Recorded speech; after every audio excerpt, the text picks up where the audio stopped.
Check. 1 2 1 2. Live across the universe. Check it out. Ladies and gentlemen, It's about that time, y'all. you are now in the mix. 10, 9, 8, 7, 6, 5, 4, 3, 2, 1. You already know what it is. Live, raw, and unapologetic. Welcome to the K.L.P. Aftermath Podcast. Where the stories hit harder, the culture gets louder, and the aftermath, always legendary. It's more than a podcast, it's the takeover. Turn it up and lock in, because K.L.P. is in the building. You're locked into the vibe that sets the tone.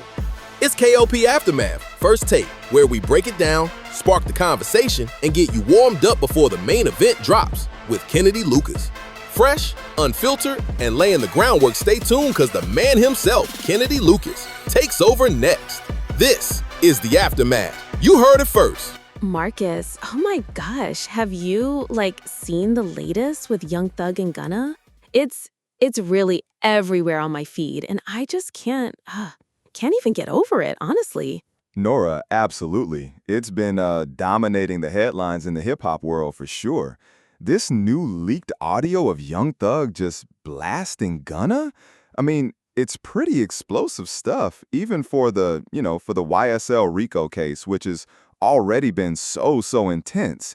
It just keeps giving us more layers, more drama, and it's definitely got everyone talking, across all platforms. Right, and it's not just a little bit of talking, it's a lot of talking. Because in this audio, Thugger, he's not holding back, is he? It's pretty raw, actually. He's talking about how he wishes Gunna would, never get pussy no more and never get another dollar. Whoa, that's intense. And he's saying Gunna did this plea deal to get out for a hoe. Do you know what I mean? It's pretty direct. He is absolutely not holding back, Nora. And that's exactly what's got everyone kind of taken aback. The specific language, the accusation that Gunna essentially took this plea deal for, to be with a woman, and that it was sucker shit. Thug clearly feels like Gunna betrayed a code, a loyalty, by accepting that deal. He's saying, I'm in the same position you in, nigga. I'm a man, though. I ain't doing no sucker shit. It's a direct challenge to Gunna's integrity, and it's coming from a very emotional place, it sounds like. Yeah, it sounds incredibly emotional and honestly kind of heartbreaking to hear, that kind of rift. But this whole sucker shit thing, it really ties into the bigger snitching narrative that's been surrounding this entire YSL case. Do you think that's why it's resonated so much, because of that foundational rule in hip-hop culture? Oh, absolutely, Nora. The snitching narrative is the cornerstone of why this is so impactful. In hip-hop, especially within certain circles, there's an unwritten but very deeply understood code against cooperating with the prosecution. Gunna has, strenuously denied that he snitched, and his lawyer, Steve Sato, he's also made statements to that effect.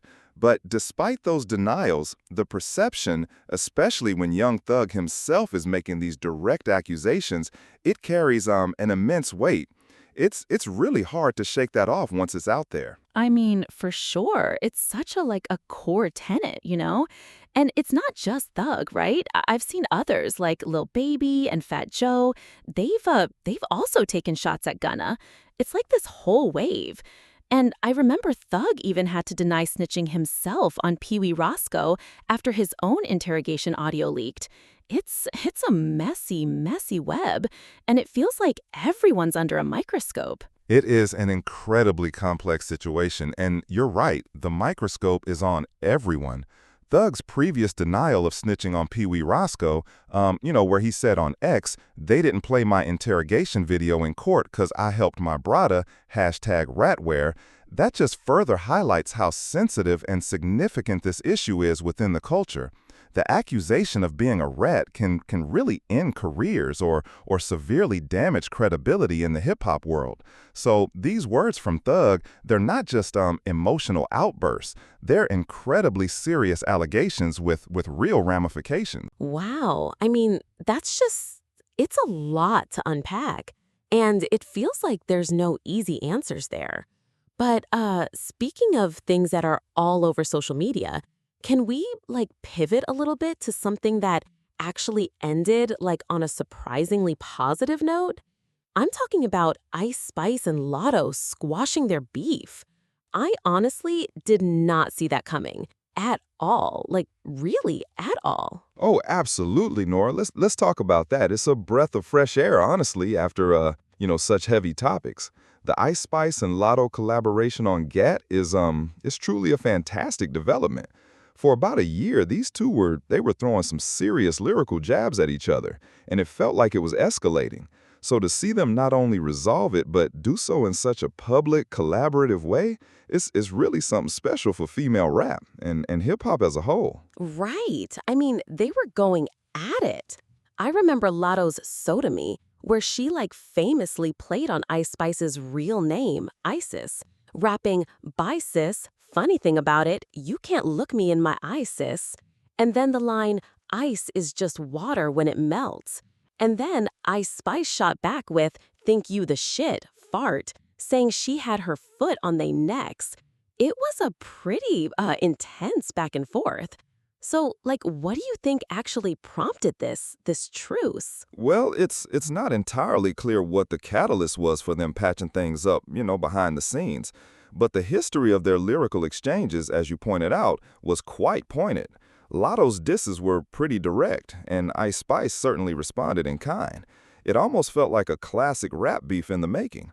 What's interesting is that Lotto had actually previously downplayed the idea of a full-blown beef, saying she didn't think Ice Spice even wanted to engage in an actual rap beef because they had two different types of vibes. So it's possible this collaboration evolved from a mutual respect, despite the previous tension, or perhaps a conversation that changed the trajectory. Wow, that's a really interesting point because it does make you wonder if there was some respect simmering beneath the surface all along. And then to see the GAT music video with them in a wrestling ring, playfully, duking it out, it's such a clever, a visual nod to their past rivalry without reigniting it, which I totally loved. It's almost like they're saying, yeah, we had our moments, but look at us now. Exactly, Nora. The wrestling ring concept in the GAT video it's brilliant. It acknowledges their past without dwelling on it negatively. It's a symbolic squashing of the beef, turning that competitive energy into a collaborative, successful track. And the song itself, with them both rapping about how men love them, it's confident, it's fun, and it really showcases their individual strengths while demonstrating a united front. It's a powerful message, especially for younger female artists coming up. I really think so too. It feels like a mature way to handle public disagreements, especially in such a competitive industry. It's like instead of letting it fester or go completely off the rails, they channeled that energy into something creative and lucrative. It totally makes you think about other beefs in hip hop, and if this could set a precedent for more productive resolutions. It's really cool to see, honestly. It truly is, Nora, and it's a testament to their business acumen as well. They turned potential lingering animosity into a marketable and successful collaboration. It's a smart move for both their brands. And you're right, it absolutely could set a precedent. While hip-hop beefs can certainly fuel creativity, seeing artists come together like this, especially after a public back and forth, it sends a strong message about growth, about mutual respect, and the power of collaboration over conflict. It's a positive step forward for the culture, I'd say. So, Marcus, after seeing both of these situations, the intense, ongoing drama with Thug and Gunna, and then this really refreshing resolution with Ice Spice and Lotto, do you think there's a bigger lesson here for artists about how to navigate rivalries in such a public-facing, social media-driven industry? That's a great question, Nora.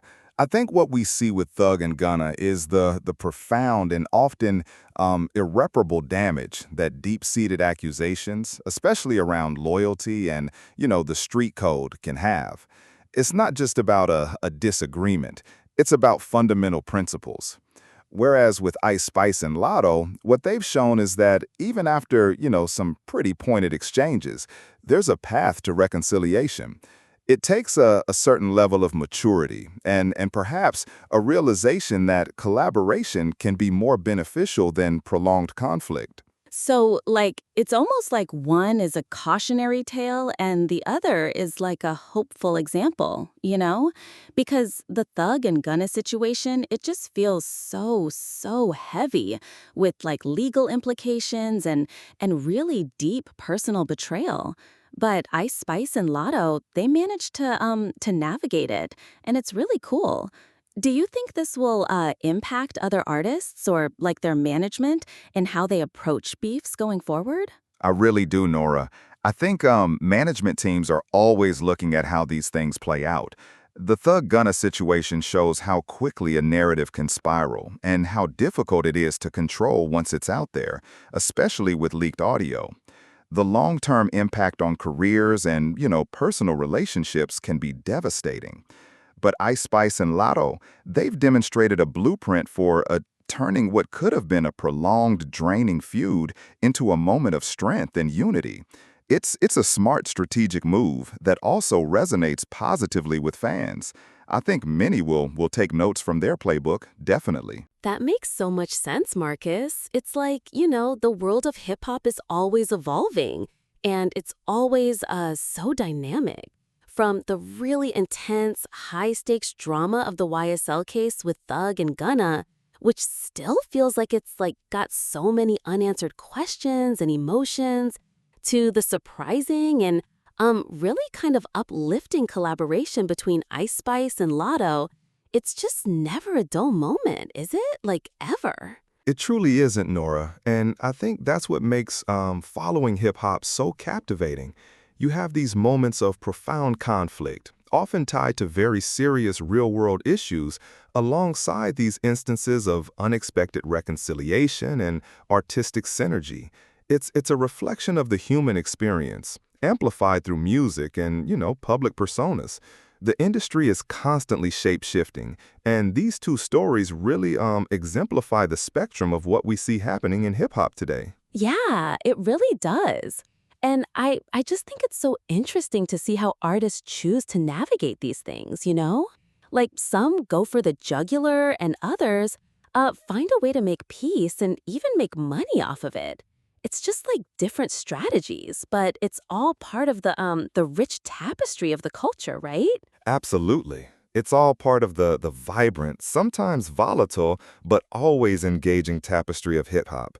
And it just goes to show, the impact that these artists have, not just through their music, but through their personal narratives and how they choose to engage with or disengage from their peers.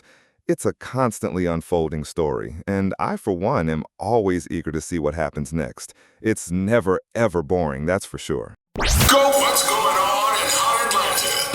Live from Swanky 93.3 and the Heat 94.6 brings back the hottest hip-hop radio show live from K.L.P. Entertainment and K.L.P. Studios. Go! It's K.L.P. Aftermath with your host, K.L.P. Kennedy Lucas. You know what it is? Put your hands up. Tune in now on any audio platform.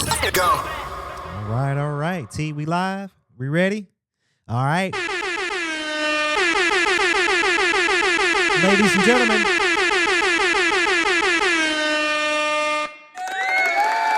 Yeah, buddy. Ladies and gentlemen, boys and girls. Welcome. You're tuned into the Swanky one. Yeah, buddy. K.L.P. Ladies and gentlemen, welcome back to another exciting podcast here today. Let me tell y'all something as I scratch my ear. Somebody's talking about me around this world. T, you heard of that superstition? Where when your ears start to itch, people are really talking about you. It's either that or I need a Q-tip.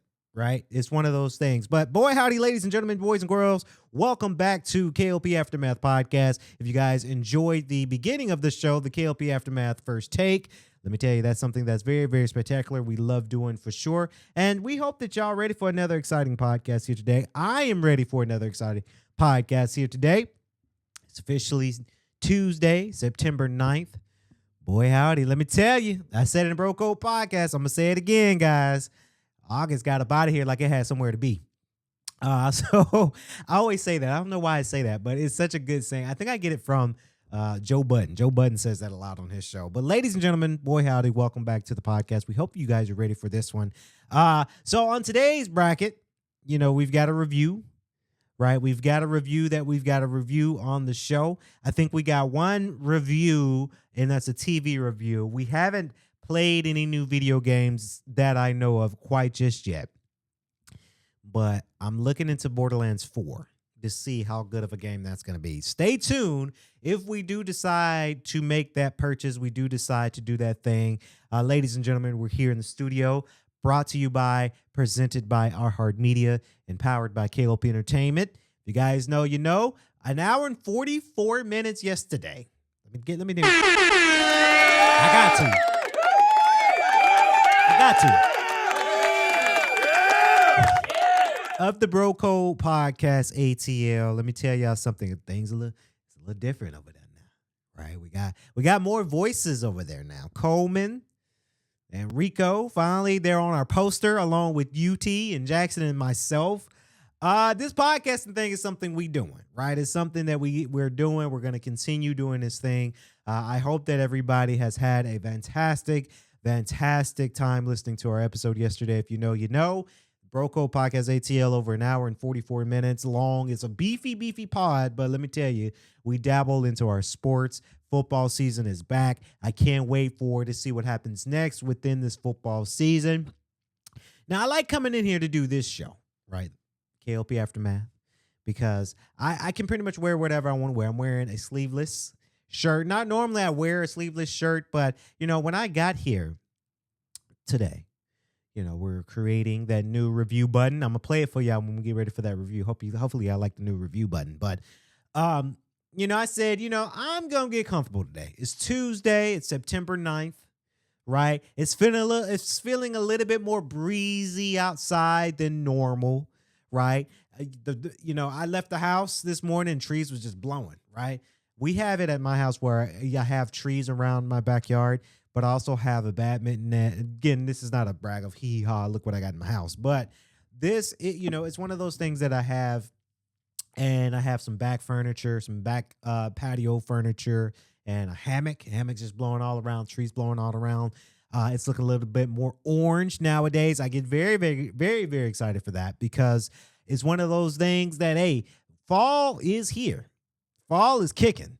I'm happy about it because let me tell you, fall is my favorite season of the year. Is fall. I wish my birthday was on fall. My birthday's in May, right? So it's the summertime, but I genuinely love the fall season because I get to put that ish on, right? I get to put the clothing on. I get to put on like a nice hoodie or a cardigan, right? A nice little more sleeve with some pants, right? An overshirt. I like to dabble into the fall clothing. I get to wear a lot more shoes that are more like outside type shoes where your feet don't get cold, right? That's just one of the things that I just genuinely enjoy doing. Fall is coming around here. Fall is ready. I'm ready for fall. I'm ready for pumpkin spice season. I'm ready for Halloween season. I'm ready for Thanksgiving season and Christmas season too. I know that's kind of more into the winter time, but I'm here for the fall season because there's a lot of fall festivals, right? There's a lot of things coming out in fall, a lot of video games coming out in fall, a lot of great movies are coming out in fall, a lot of great TV shows are coming out in fall too. So I am so ready for the fall season. So hopefully you guys are ready for the fall season. It's feeling more comfortable. I can't wait for fall so our Georgia Power bill won't be as high. Georgia Power know what they doing. Summertime, your bill gonna be high as hell. But when it's the fall time into the winter time, guys, when there's no heat outside, there's cool air, so you got the heat running. Heat doesn't run as much as your air conditioning does. So that's one thing I look forward to for the fall and winter seasons as well. So let me break it down to you. This podcast, yes, we got a review. I don't think I'm gonna review Monday Night Raw this week. I know. I don't know what it is. And maybe I'm like this because it's football season. And I'm always going to be a wrestling fan. Don't get me wrong. But was it just me, or was Raw kind of boring this past Monday? Raw was over there in Milwaukee. It was weird because I knew Corey Graves was going to be a part of it, right? But now you had Joe Tessin to it, and I just felt like Raw was just kind of boring this week. I don't know what it was. Maybe I just wasn't tuning in so much into it because I've been watching a lot of football stuff lately because I'm just in that mood now where it's football season, right? A lot of players are getting ready for that season. A lot of podcasters are getting ready for that season. I just haven't. I don't know. Maybe it could have just been me. I just wasn't so endabbled in Raw, right? And then the funny thing is too, and I'm not gonna go kind of all over the place with this thing, but was it just me, or and I'll tell y'all the story real quick, and I'll tell you what I did over the weekend, and we'll get to that. But Raw, for some reason, had ads, which was strange, right? And I'm one of those people where when it comes down to streaming a live TV show, if there's a way that I can avoid the ads, then I can, right? When WWE first came to Netflix, and Netflix have went up on their premium bill, where you pay, I pay $24 a month because I'm splitting that with my brother, right? We're splitting that account. And we're paying to not have ads when we watch wrestling. I find it that when you're not watching the ads, you get back into the action and you get a little bit more viewing time. So this past Monday, I felt that, and and let me tell you how I felt like how boring Raw was, because I didn't catch it until my brother said something. So I'm watching Raw. I'm actually, watching Raw, but I'm finishing up some work too. And I noticed there's just ads and commercials are playing. And I at first I didn't really notice too much about it. I knew it was happening, but I was just so busy doing other things. And then my little brother said, "Hey, are they playing ads when we're paying for a premium to not have ads?" So then I looked up and there was an ad playing on Netflix. I'm like, "Oh yeah, you're correct." So I ended up, it was very funny because you can tell there's a lot of, I can't say that there's a lot of jobs out there, but Netflix have it to where you can call them. This was like 8:00 at night, and somebody on the other side of the phone is working for Netflix for customer service at night. That has to be like the coolest job ever, honestly, right? I think that has to be a cool job when it comes down to having customer service at 8 p.m. for a media streaming company. I think that's the coolest thing ever. I think all networks should do that, but when you have an issue, I called because we're paying a premium price for it. So when you're paying a premium price for something, you want to get what you're paying for, right? So I called, and there was a guy named Sonny on the other side of the phone. He was very nice. He asked me for the email address that was associated with the Netflix account. I told him, and he says that yes, you're still on the premium plan. Premium with Netflix, not a sponsor, but if Netflix want to sponsor us, they can for sure.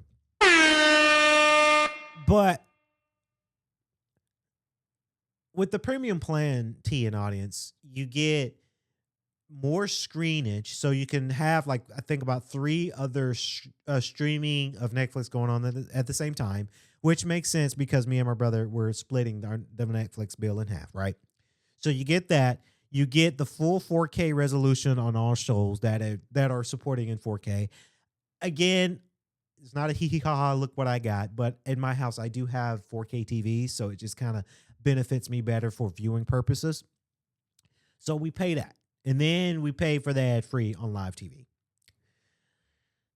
So Sarney says that, hey, WWE now has it to where those are WWE curated ads.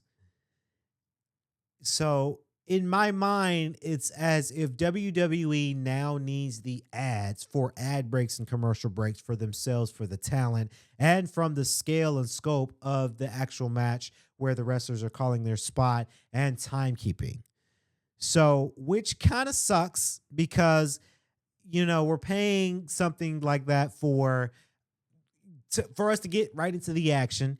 And I noticed it too because Joe Test was on and he said the sneakers ad. He said the Credit One ad, right? He's saying the ads on TV, and I think WWE is now switching to where they need an ad break. They need the commercials. They need time to rebel so that way they can kind of go down their run sheet and make sure they're on time and stick to a specific time.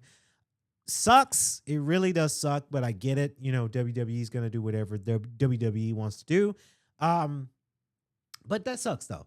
But besides the point, I was watching Monday Night Raw, and for some reason, I just really thought it was very boring.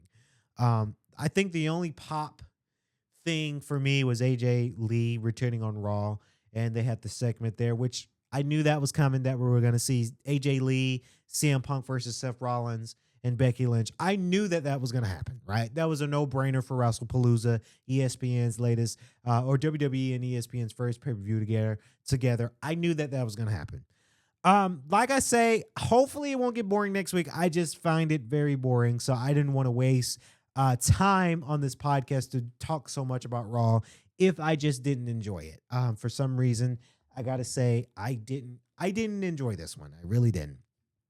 It could be, and it could have worked for some people. Some people might have enjoyed it. I personally didn't enjoy it. Maybe it's because I'm on the time where I'm on football time now. It's football season now, and I'm so intrigued with football season. So that could be it. I don't know. That's just how I'm feeling. But let me tell you guys what I did over the weekend before we get to the reviews as well. Over the weekend, very, very exciting for the weekend. If you guys watched the Broco Podcast ATL yesterday, I mentioned that I was at a football game Friday over at Chesapeake High School. Very, very long game, simply because we had rain delay, right? We had two thunder and lightning rain delays that delayed the game twice. I didn't get home till about 2:30. Very, very exhausted on Saturday. Let me tell you, I got home on Saturday morning at 2:30. And I had to get up around 7 o'clock. I got up a little bit early to get ready. 7 o'clock because Saturday was the Sickle Cell Foundation's 45th annual Sickle Cell Race Run event. And I can talk a little bit about this one because if you guys know by now, I am working on a documentary to spread awareness of sickle cell awareness. We're working on that with the Isaiah Stewart Foundation. We're working on that heavily for the documentary. So if you see that, we got music. We'll talk about music too, because So We're in Love Deluxe came out today. Me and Sky Love's Deluxe album came out today. Hopefully you guys go listen to it for sure. But we're working on that. We finished Teasing Hearts, right? The new series that's getting ready to come out this week. It's coming out this week, guys. Can't wait. New series for us. But we're taking a back seat for filmmaking because Dear Isaiah will have our full focus for the remaining of the year. We've had some successes with some bad successes. Good success with Lucas Brothers Pictures, but the distribution part didn't work in our favor. But Dear Isaiah will be our final film for the year of 2025. And we've been working very, very heavy on this project. It's a documentary that's getting ready to come out soon. We're still semi-working on it. And when I say come out, because we're having a premiere event in October. So we got to premiere the film in October. So we're working on the movie as I speak, right? A lot of moving parts. So we were there capturing that moment. And I want to say his name is Mark Hammond. Mark Hammond. He's from Channel 2 Action News. He was there at the event. Funny character. I got to say he's very, very funny character, but it's very good to have a character because he's funny, right? That's why I say he's funny. He's hilarious. To see him outside of Channel 2 Action News, he's there to narrate and announce and be the kind of what we call it an MC for the event. So it was good to see him from Channel 2 Action News. But boy, howdy. Let me tell you, the Sickle Cell Foundation race was very impactful. A lot of people were there at this event for the race. running and walking. I was able to get some great photography. I was able to get some great content, not only for the documentary, but also for the media out there as well. A lot of people really have enjoyed coming out to this event. There was, snow cones and food. They had caricatures. They had free fruits, free shirts. The Sickle Cell Sanctuary from Atlanta was there. Sickle Cell Foundation itself was there. We were there on Isaiah Stewart Foundation was there. K.L.P Entertainment, K.L.P Photography was there as well. Very, very interesting for K.L.P Photography because when it comes down to it, it's very funny when you see a lot of other photographers and videographers that are there and they're standing around. I'm never going to be that photographer, videographer where I have my equipment. I'm just looking and staring around. I'm capturing every moment, to every nook and cranny, every photo, right? I'm taking pictures left and right. I'm doing video left and right because I'm there for a purpose to capture this moment, not to stand around and play with my own equipment and say, hey, I look dope because I'm holding a camera. There was this one guy, I forgot his name, but he had, I guess they hired another production company that had a little bit more equipment than K.L.P Entertainment. So that was really cool. I chatted with him for a minute when it came down to equipment because he had a Canon camera, but it was like one of the big ones with a bigger lens. So it was very, very cool to talk shop and talk cameras with him. I did meet a gentleman. They came from New Jersey. Shout out to New Jersey. Very, very dope to see that happened. They came all the way to New Jersey. They're doing this for, I think, one of their family members that might have passed away with sickle cell. I didn't capture their last name, but their first name is Shay.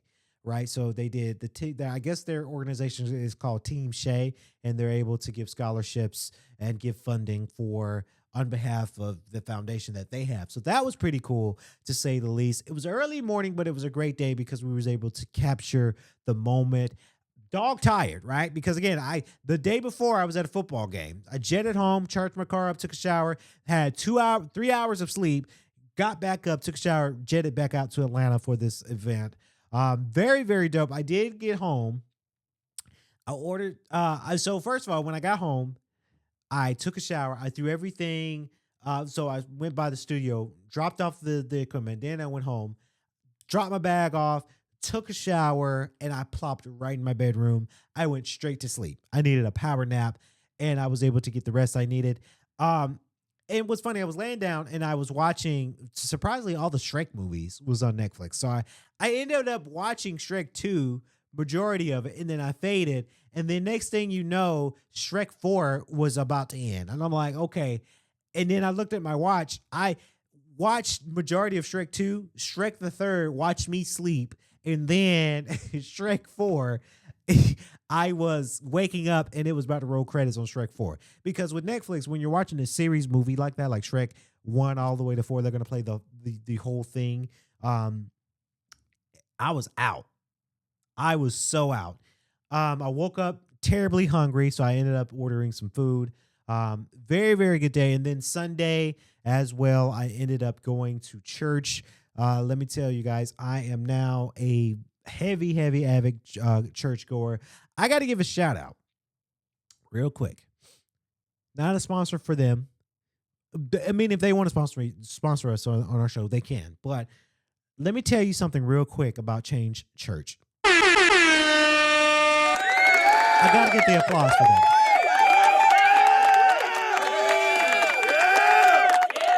So Change Church, they have 2 locations. They have a DeKalb version and a Duluth version. I go to the one in Duluth because it is a little bit closer to where I live. I won't tell you in specific where I live, obviously, because of security reasons, but I go to the Duluth version of this one because I get very, very excited for and the DeKalb version is pretty good because I have quite a few friends who, when I post my little social media stuff about the church that day, a lot of my friends say that, hey, I go to that church as well. I have one friend that goes to the DeKalb location. And then I've got one friend that does go to the Duluth version. I started, by the grace of God, I started to go back to church Um, Church for me is something that I get very excited to go to, T and audience. Church for me is something that I genuinely love going because it is my therapy. I think quite a few episodes I said before that you might see it on Instagram that I'm doing all of these great successful things, right? And it is true. There's a lot of great things that are happening. There are potentially some things that might change up some things with K.L.P Entertainment. I don't want to jinx it on this show, but it might be, I'll say it, it might be changes where it's outside of Georgia. I will say that. I don't know. I don't want to jinx it yet, but there's a lot of great things that are cooking. But I also go through the stressful moments, right? I go through the stressful moments. I go through the trying moments. I go through the moments where I get in my head and I get mentally and physically exhausted. It is true, right? It's something that I'm working on. It's something I'm working on. My temper, right? I get angry about certain things. I'm working on my temper about some certain things, right? I'm working on being the very best self that I can be. I'm working on it, right? It's a work in progress. I do wake up in the morning. I do pray to God, my Lord and Savior, every morning, right? I do get up and pray because it allows me to work on my craft and work on me being a better person, right? Let me tell you about this church. Because my sister put me on, right? My sister put me on when I remember when we first went, my sister went and she invited me and my mom out to this church, right? Just to see it, right? Great service. I think they had a guest speaker that one weekend too. Church for me, along with the gym, is my other part of therapy. Church for me allows me to get the word in. Church for me allows me to be mentally and physically ready, right? And it's my therapy. It's my therapy time. It's me time. That's kind of why in relationships, I do pray that I have a partner very soon to go to church with. That's a one qualification, T, and audience, for my future girlfriend. Whoever she is out here in this world, you got to be a woman of God. You have to. You have to be an avid churchgoer. You have to. You have to be willing to try to go to church with me. If you're going to be my girl, you've got to believe in God. You got to be spiritually ready for church. You got to be. Because I'm on the age right now that I'm looking for that woman of God. 29, folks. Getting older. Right? And I can't wait until that glory day when I'm pulling up at Change Church with my partner, whoever she is. I can't wait for that. But in the meantime, I do go to church alone. I don't go into church to flirt with, because I'll be honest, there's a lot of beautiful ladies that go to Change Church, especially in Duluth. There's a lot of pretty ladies that go there, but I don't go there for that reason. I go because it is a moment that I need to release my therapy. I need to release all the stressful moments that I'm going through. And yeah, I think this is the second time I've been to church where I shed a tear. Right? The music that the choir band performs is quite amazing. It's good songs that it's kind of like, it's not old traditional gospel songs, but it's like gospel songs that the modern people can sing to. And I get very, very excited for that because I'm able to really sing these songs and it's really bops that they're singing, right? And another part of it too, I got to give a shout out and an applause for Pastor Daniels.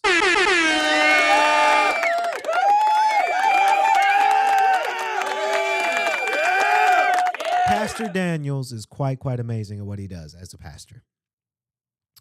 Quite amazing. He gives us the word, but he really dives into his word.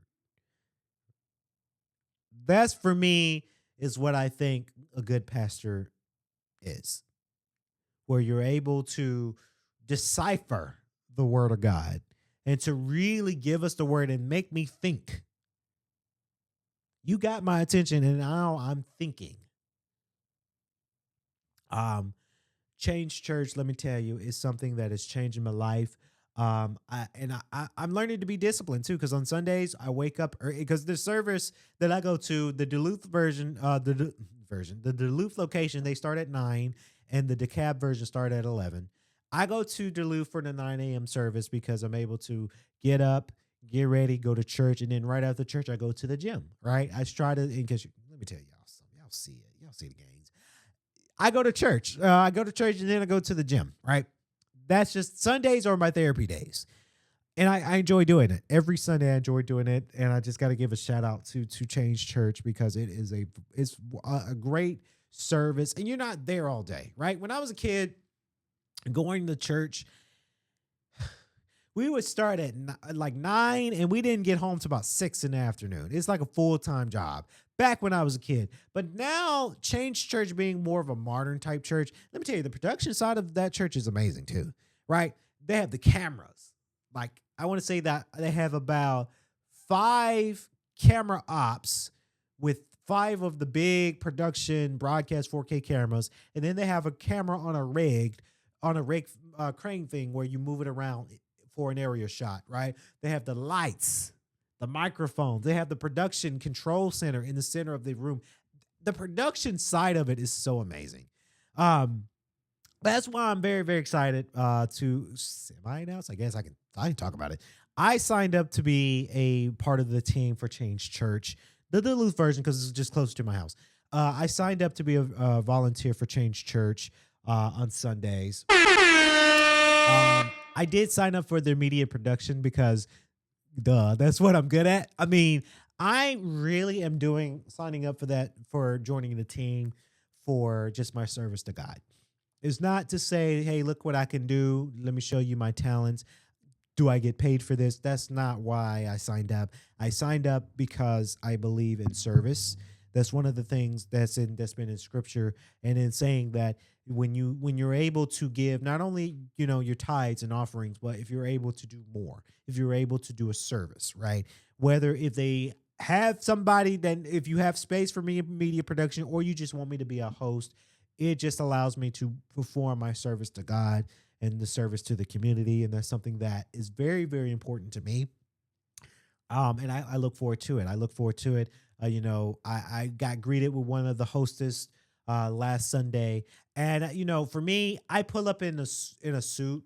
I don't wear jeans and a T-shirt to church. I know, and I don't judge people who do that, because there's a lot of people at the church that they dress like that, and that's fine. It's no fashion. You don't have to. It's not a fashion statement.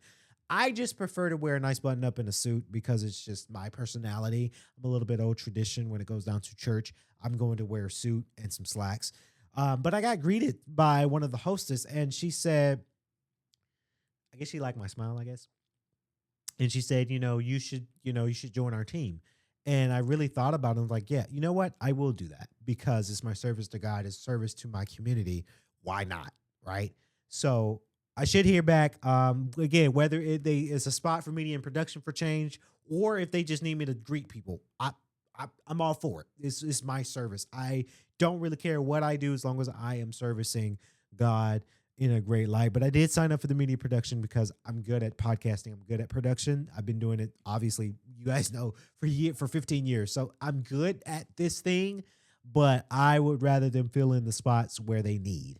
I just can't do security, right? Because they have security. I'm swole, but like, if I get, I don't want to do security. I leave that to the bigger guys and gals, but I'll stay in my lane and do what I do. But guys, like I say, if you are an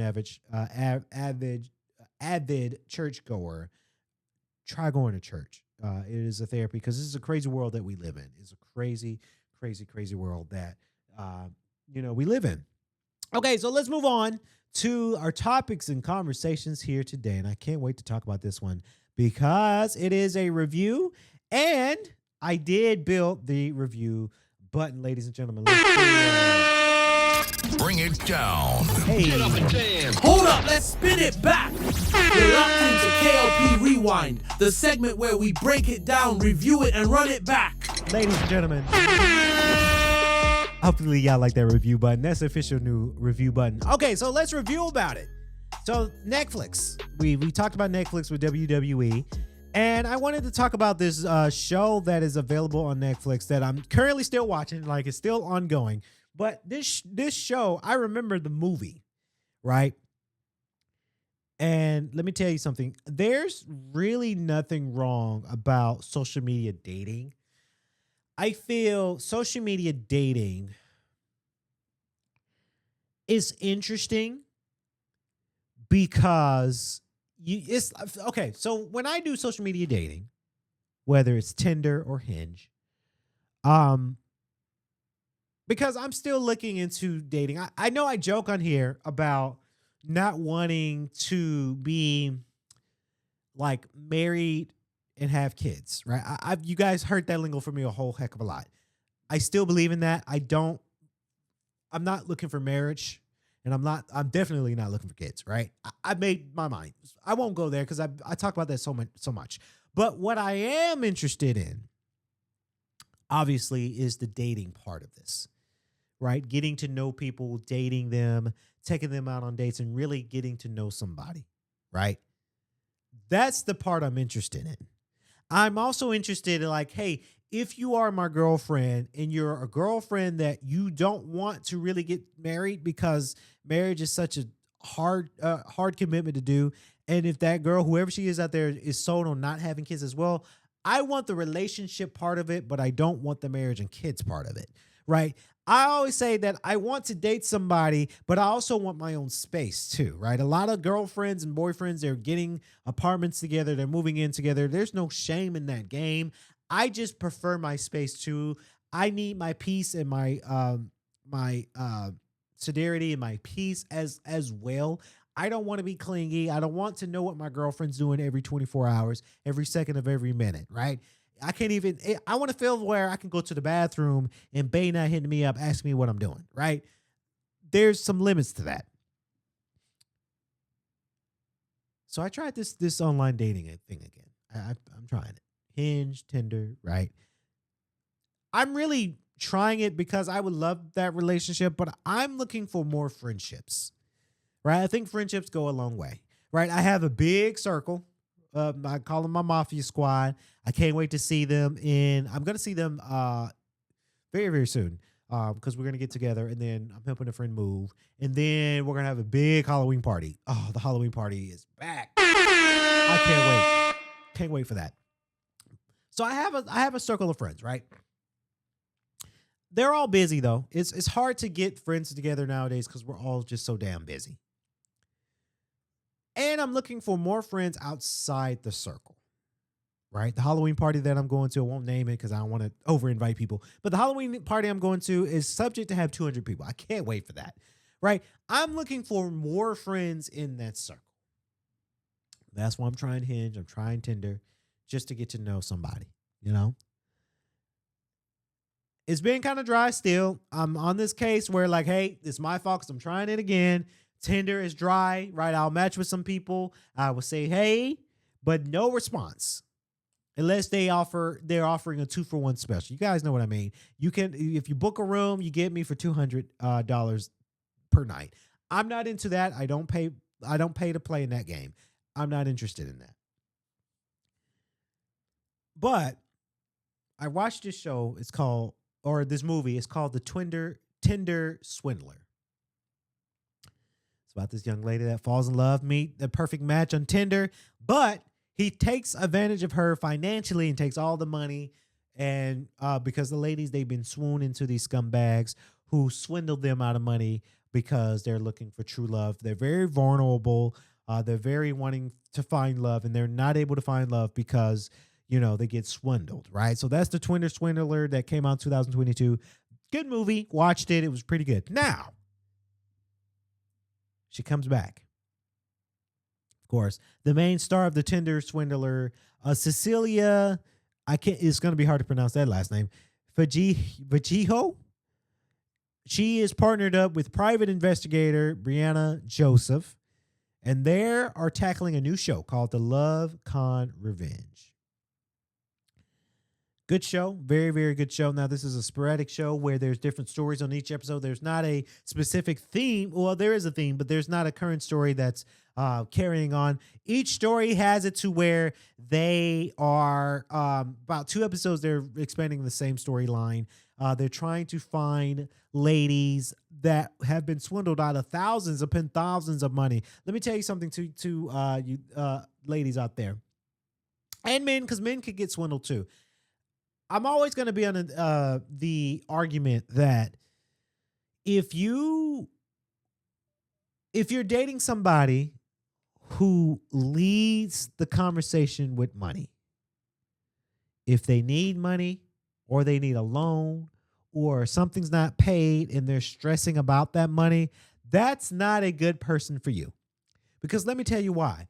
They're going to swoon you, because that's the purpose of this movie, this show and the movie. They're going to swoon you so that way you can give your ever last dollar to that person just to help them out. Because let me tell you why you do that. You do that because you love that person. You really want to go get to know that person, and you think that that's going to be your forever person. But honestly, they're not there for that. They're there to see how much money that they can grab. I mean, granted, I've looked at girls and wanting to date girls, and I met girls who were good when I first met them, but then they start talking about money and how they're struggling. I back away from girls who lead with that conversation that, hey, I'm struggling to pay rent, I'm behind on something. If you're behind on schoolwork, that's a different conversation. But if you tell me that you are behind on your bills, I'm going to vacate that and say, okay, I don't think you're the right one, because next you're going to ask me for some money. Right?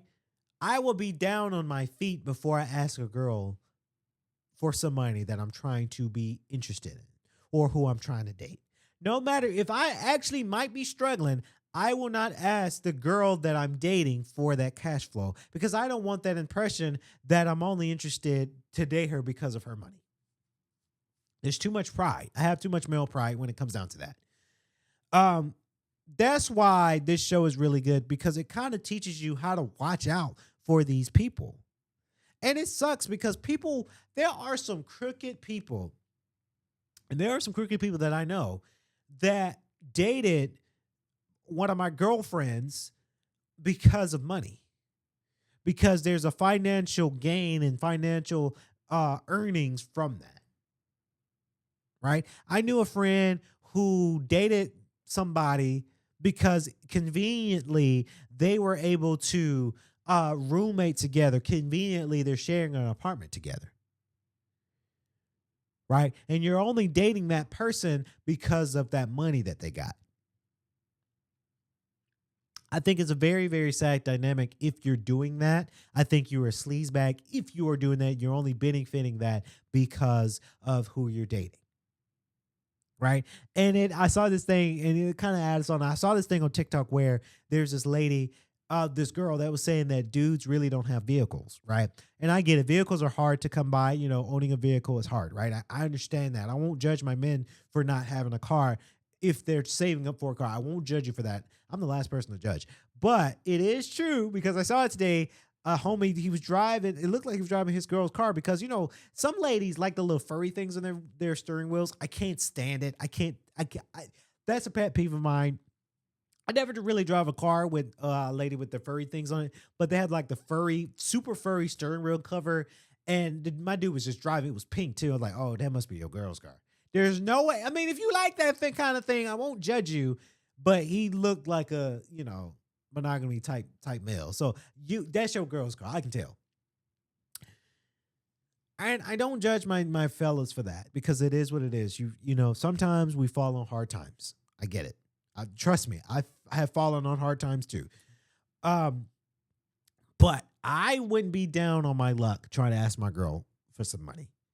Like I say, I think you're a sleazebag if you're letting your girl take care of yourself, right? If it's your bills or any type of extra things that you got, I think you are, I'm going to say you're a suck-ass, weak-ass man if you are letting your girl pay for your stuff. I would never, ever, ever, ever do that. If I'm down on my luck, down on my balls, I'm going to be down on my balls. And I'm going to figure that thing out. Because I never ask my girl for $1. Never. So that's kind of the basis of this episode or the show. Cicely and Brienne, they're trying to expose the scumming men out there. I haven't watched so much of it I think that's the next episode I need to watch that's coming up, where it's going to be the roles reversed, where there's a girl that's swindling a man. I can't wait to see those. I think the latest episode I saw was this doctor. And it was very interesting because you want to know something that's very funny? This doctor who works he swindled and lied and said that he was a big doctor that worked for Emory University. He lied because Emory University, they couldn't find his record at all. And he falsified saying that he worked at Emory, but he really didn't. Right? So he got married to a girl, and the lady's two daughters. One of the daughters looked like Glorilla. It was funny. I thought it was Glorilla. I'm like, is that Glorilla? But she was a businesswoman, and she's an entrepreneur. She made her money in sales, and she married this doctor. He was, type African. He did reconstruction, body reconstruction, and he was a surgeon, right?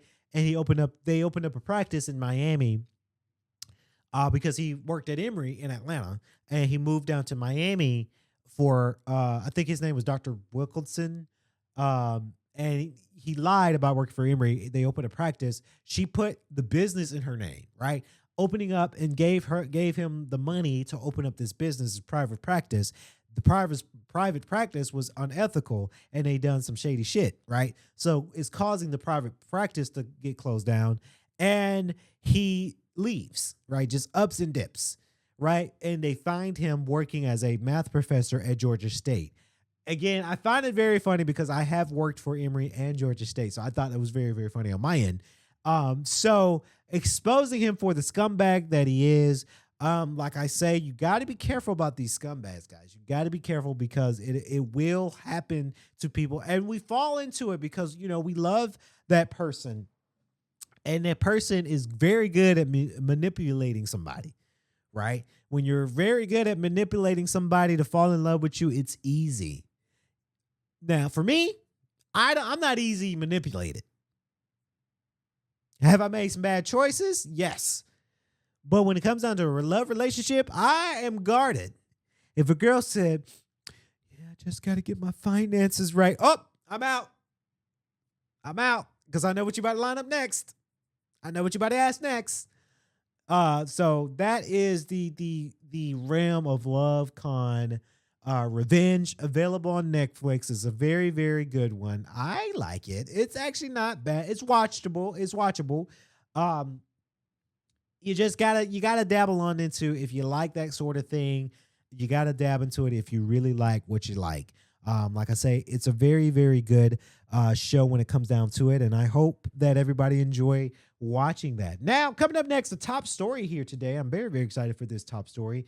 Here's the top story when it comes down to it. Some of y'all might know this, and some of y'all don't. Let's do it. K.L.P. has all the topics, stories, and gossip. It is now time for our top story from K.L.P. All right, so the top story today, I watched glimpses and pieces of the Apple event. Apple has their periodically event. It was time for their fall lineup for their Apple event. And I kind of wanted to dissect it a little bit. I can't go too much into the full iPhone event conference. Apple does this thing every quarter, which is good because you have all your big top YouTubers that are there every event just to kind of talk about the event. And I'm not hating on the big YouTubers because, hey, if you're able to be a big time YouTuber, then it's great that you get to go to these events and review it. I don't know, because I love Apple. Obviously, we have a lot of Apple products here in the office, but I'm always going to be very objective with any type of event. And there's no shit talk on iJustine.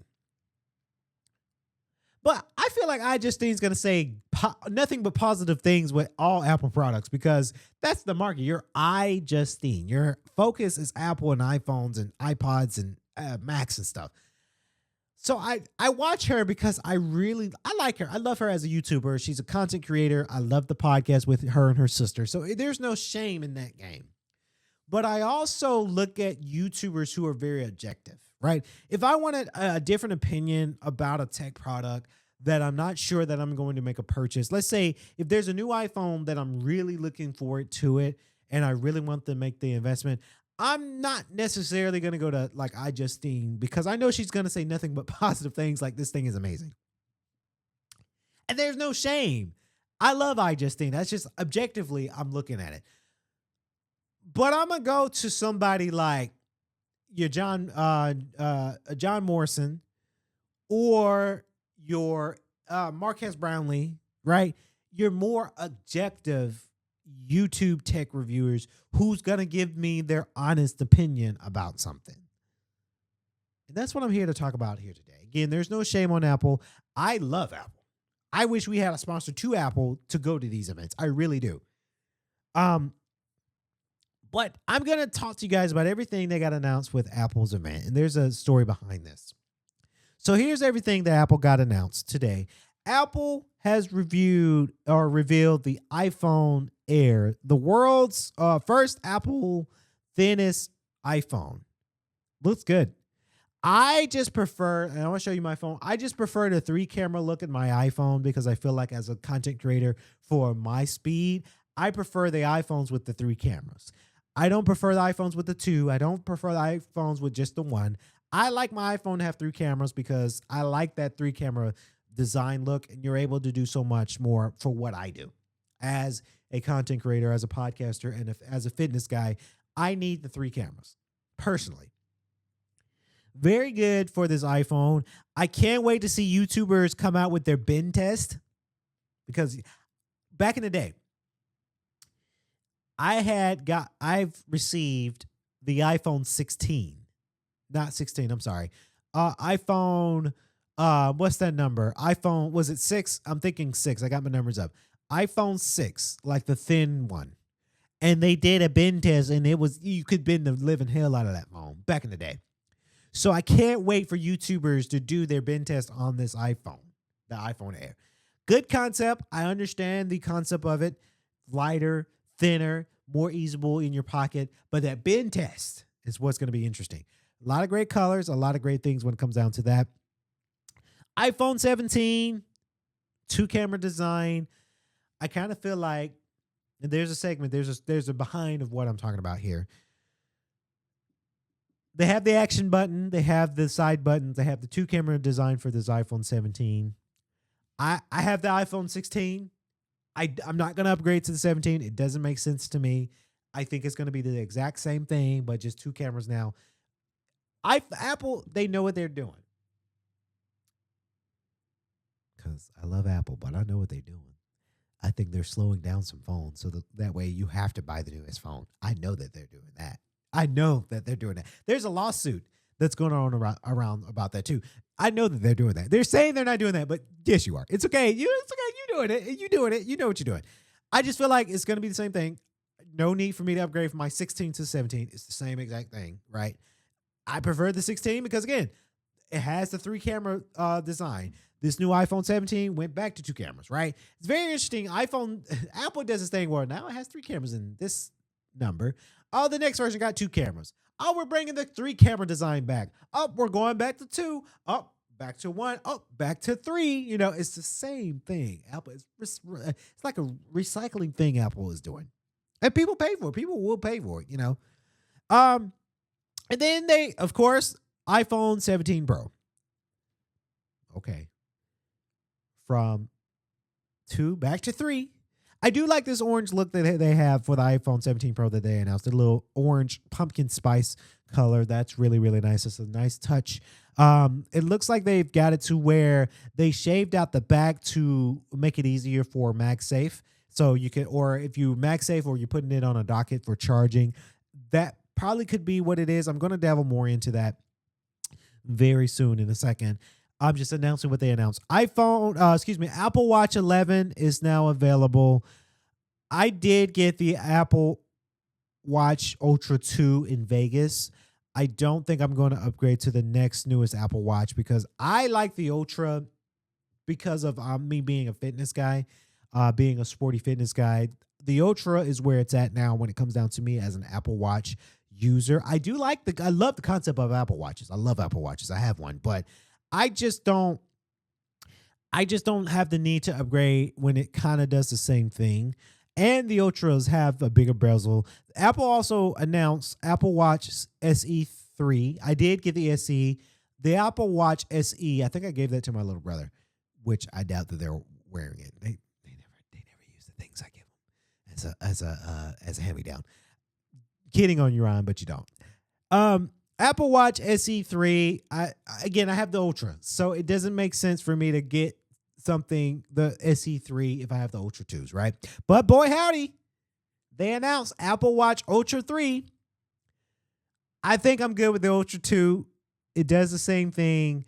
The Ultra 2 will still get the latest updates as well. So again, I'm good with what I got. I paid full out for, and I say to a lot of people are really financing phones, and I don't judge you for that. But when it comes down to an Apple Watch, and I'm victim of this too, because I did finance my first Apple Watch. I did. But I learned that when I got the Ultra 2s, I did not want to finance a watch. I'm going to buy full out. If this is something that I really want to rock with, I'm going to buy out my Apple Watch. I'm never going to finance an Apple Watch ever again because it doesn't seem right to really market that out. And then the AirPods 3 Pros. I don't think I'm going to upgrade my I think I got the Pro 2s, I think. I'm going to stick with my Pro 2s because I had the case engraved and it was a special order. So again, those are the things that Apple announced. I think people are going to buy these type of products because Christmas time is around the corner. Very, very good when it comes down to it. Here's what the iPhone 17 Pro says, the most powerful iPhone ever. That is like the Applest thing Apple and Tim Cook says. This is the best thing ever. The thinnest thing ever. The best new thing ever. That's the sales pitch every time, every event. Tim Cook says that. Good marketing, though. I ain't shaming that. Powerful A19 Pro chip. Ceramic Shield 2. Very, very cool. iPhone Air. Pre-orders will start at 5. The thinnest iPhone ever with the power of the Pro inside, most durable than any previous iPhone. Again, I can't wait for those bin tests to come out that YouTubers are going to do. Ceramic Shield 2, the powerful A19 Pro chip, Fusion camera. Okay, we got you. All of this stuff sounds amazing. But I'm also looking at the financial market. I'm looking at the financial market and I'm looking at the economy right now. It's cool that Apple had these events, and there's going to be people who are going to pay for these products. Personally, for me, I have the iPhone 16 Pro. I have a good set of AirPods. I have the Apple Watch Ultra 2. I necessarily won't be making a new Apple purchase anytime soon. The latest Apple purchase that I've made would have to be my Mac Mini, which I love that thing. I kind of wish I would have bought more storage on that thing, really, personally. But for $500, I'm gonna make that investment. I think a lot of people are not going to be willing to upgrade. I want to say 90% of Americans right now, they won't, or people worldwide, really. I didn't mean to say Americans. People worldwide, because you can get Apple products worldwide now. People are not going to be willing to upgrade so fast. So now you're looking at the iPhone 17 Pro. Let me view that pricing real quick. Whew. iPhone 17 Pro goes for $1,099. $1,000 for a phone. Or you can finance $45 a month, depending on your carrier. You can pick your color. And, let me tell you, and that's just the 256 gigabyte for 1,000. The 512 gigabyte phone, you're looking at $1,299, right? $1,299 for a phone. 1 terabyte goes for $1,499, $1,499. And 2 terabyte for a phone is $2,000 outright. Or you could pay $83 a month for a phone. I get Apple's marketing, and it's Apple. Some people are going to pay for that. I wouldn't spend $2,000 on a phone. That's just me. I think a lot of people are going for, again, $2,000. Do you want a new iPhone, or do you want your rent paid? Which one you want? Let's look at the pricing for the the iPhone Air, the new one. $999,000 for this phone. $41 a month. Again, here's the breakdown. 256 gigabytes. You're looking at $1,000 for an iPhone Air, thinner. 512 gigabytes. You're looking at $1,199. And 1 terabyte for the iPhone Air, you're looking at $1,399. So $1,400 bucks for this phone. People are not going to want to do this. Unless you, and again, 90% of people don't want to do this. I want to say about 80%, and I'm just spitballing, I don't know the numbers. 80% of people are going to finance their next phone. There's no shame in that game. I financed phones before too. There's no shame in that game if you want to finance an iPhone. There's no shame in that game. People don't recommend it, but there's no shame. iPhone 17, standard max. Now that's pretty decent for a phone. The new iPhone 17 goes for $800.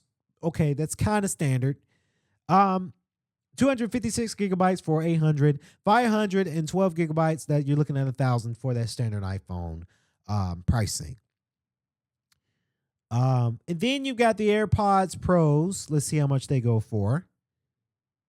They don't. Oh, okay. So the Pros go for $250.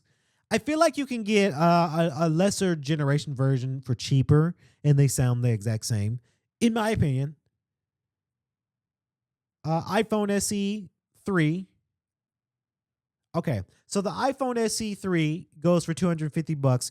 I personally, if you're a watch person, I would say go for the watch more than the AirPods or the Pros, AirPod Pros, because they're the same price. I would go for the watch. If I had to choose between the AirPod Pros or the watch, I would go for the watch because I have so many headphones and earphones already.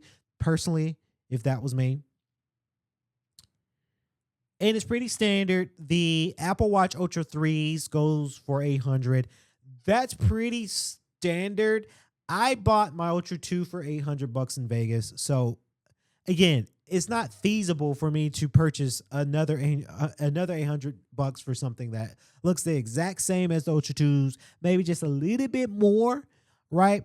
And maybe it just depends on the bezel. If the bezel's bigger, maybe I can see why it's the same thing. Again, I'll stick with the Ultra 2s. Like I say, there's no hate on Apple. No hate on Apple whatsoever. But it's going to be tough for Apple to...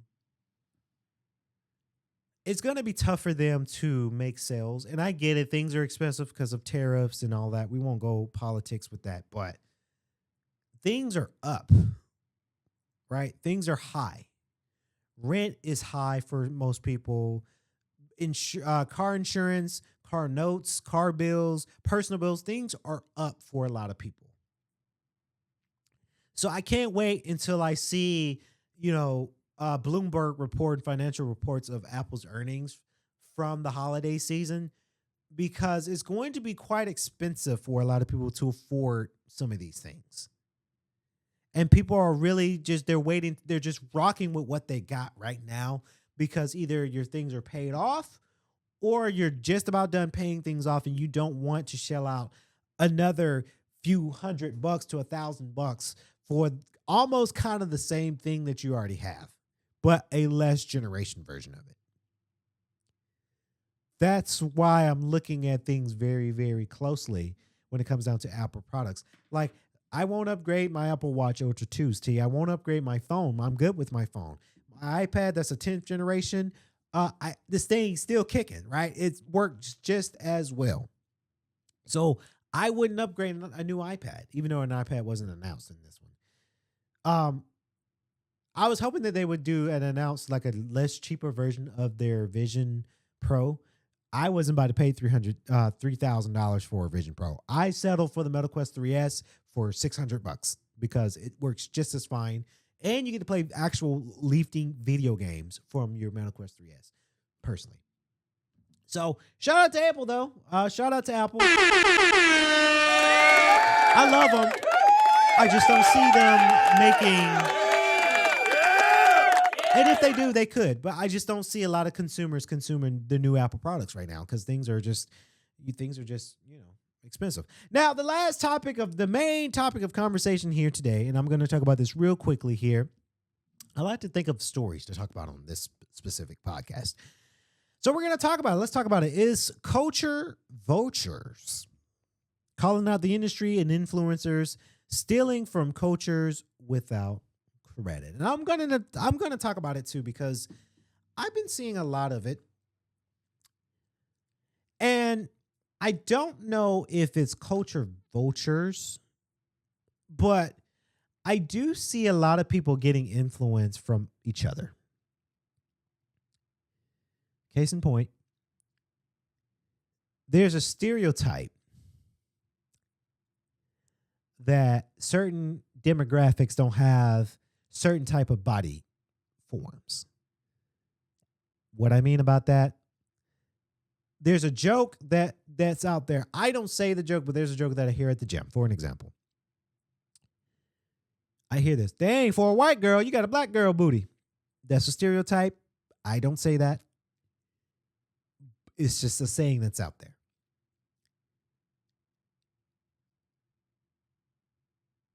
It's very interesting for that because it is one of those things that people are saying that a lot with culture vultures. That's hard to say. I think people are getting more influence from each other. Do I think the ladies get influence from the black female counterpart? Yes. And it could not just be body form. It could be hairstyle. Personally, for me, I think it's cute for a white girl to rock braids. I think it's cute. My queens may not like that. I think if white girls, and there's more examples, but this is just the example I brought up because it's on my mind. If white girls were to exhibit the braids for their hair, I honestly think that would look cute, in my humble opinion. I've seen it, and I think it looks cute. As long as they understand the history behind braids and respect the culture, then that should be fine, in my humble opinion. There are a lot of white girls out there that look like black girls, the shape, right? Nice fit size body, black girl booty, black girl breast, I guess, right? I seen a lot of white girls do some black slang too. Not the N-word, because ladies, if you say the N-word, you know you're wrong for that. We don't tolerate that. But there's a lot of slang that we say that the white counterpart, they say too. I don't judge. It could be how they're raised. That girl could have had a black dad and a white mama, right? Mixed. But there are some things that we get from our white counterparts too. There is a saying, not me saying this, there is a saying that is a joke out there.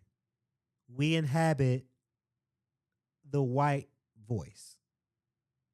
And what I mean by that, again, it's a joke, but it's a stereotype and it's a social experiment. So guys, please don't blast me. I'm not saying these things out of my mind. This is just, as a podcast, these are the things I'm observing. I call it the white voice because even though we have slang and we have a certain accent to us as Black culture, we inhabit the white voice when we're getting interviewed for something. The proper talk, the enunciation of our words. We're carefully articulating our mind and articulating the conversation that we're having, whether it's an interview for a job or an interview for an opportunity. We do that. And I am guilty of that, right? Because I say slang all day long, right? I have a country accent to myself sometimes because we're from the South. I have a slang to myself. I do say things like bruh and chill, right? Or my dude or dog, right? But I can't say that in an interview. I can't say, yeah, dog. I can't. So I have to switch it. Code switch. Because I'm always going to say we do have to work a little extra harder to get what we need. It's true. But I inhabit that white voice or that code switch when I'm in an interview for something. And you'd be surprised too, because a lot of people, when they ask me what my name is, I say, yeah, it's Kennedy. They get so like, what? Your name is Kennedy? Okay, you thought it was going to be something ghetto? No, I'm named after my dad. These are the things we got to fight with every day.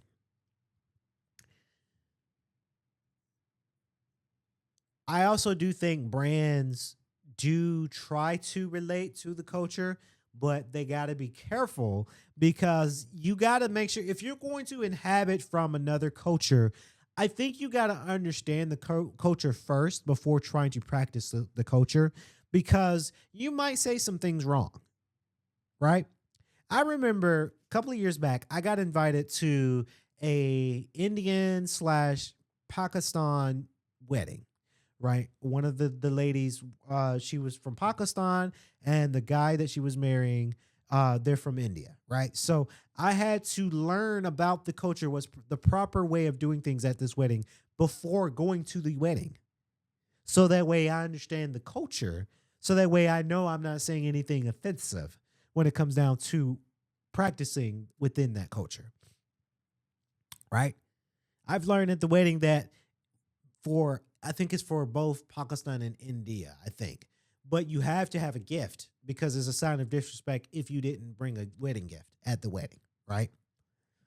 And typically it's money or cash. It's not an actual thing that you buy. It's typically some sort of fund for that, right? But it's me understanding the culture first. It's not me vulturing from the culture. It's me understanding the culture. Do I think there are some culture vultures out there? Yes. Right. There's a lot of, let's talk music. There's a lot of white rappers who try very, very hard to be Black. And I get it because it's marketing, it's sales. If you get the clicks and the viral moments, you're in there. Marketing wise, you're getting those marketing ad dollars. I understand it from that standpoint, but do you really understand it? Right? Some people would argue that if there's a white counterpart that's listening to rap music, because I hear it and we joke like, oh man, white dude trying to be Black. You know, it's a joke, but like you really got to be careful because there's some things you can't say. My humble opinion, if you're white, you can't say the N-word. You might say it to each other, but you can't say it in the vicinity of Black people. Now, I will make the argument that we have to stop calling each other the N-word in front of other people. I do agree with that. Because when you say the N-word around other people, and it didn't have to be white people, it could be Indian, it could be Asian, they're going to think that, okay, it's okay, you guys can say it, now I can say it. And now we get offended when you say it to us. But we started to say that to each other. Right? I wouldn't say that. And I'm not gonna lie and say I haven't said the N-word because I've said it before. But I wouldn't call my friend, hey, my N-word. I would never do that. None of my friends, I don't call them that. I might say bud or dude or dog, but I'm not going to call you my N-word. Right? I think as our culture, I do feel like we got to stop doing that. Will we stop doing that? We probably won't, but I really wish we could stop doing that. Because that just rubs us, the wrong way. And people are going to think, okay, you said it, so I can say it. And then we get offended. Right? I don't say, and I've said the C word, cracker, right? I've said that word before. Have I said, because I've got a lot of friends that I work with who are white. I've got a lot of white friends who are out there in my circle. I don't say that word around them because it's mean. It's not right. Now, if you call yourself the C word, that's on you, but you shouldn't say that around public people. Right? It's weird. It's a weird dynamic with Culture Vulture. Let me know what you think about this Culture Vulture thing, because it is real. It is one of those things that is real.